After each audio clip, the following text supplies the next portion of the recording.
Are there any safe or stable stocks I could buy when I cash out of the top, which will help preserve my wealth during downturns? Again, you guys are asking all the right questions and thinking about all the good stuff. It's funny, yesterday I touched on this one. Um, Check on correlation between two different assets that are not really correlated. For example, Tesla versus Bitcoin, you can see here they are not correlated at all. And sometimes one goes up and the other one goes down, despite, of course, Tesla having some Bitcoin in the balance sheet. But when you have $1 trillion company, $1.5 billion in Bitcoin isn't really that much.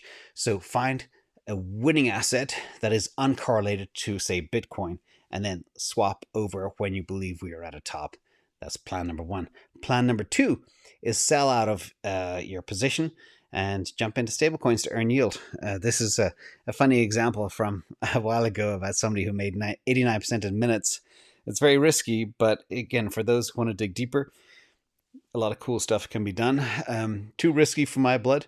I don't need to risk a lot of capital to make a little bit of return. But again, there's lots of options out there. So they are the two types of things. Do your research, find out what's correlated, what's not correlated, where you believe your tops and exit points are, and then be ready to pull the trigger and know where you're going to bounce to, and make sure you do it in a very safe and secure manner.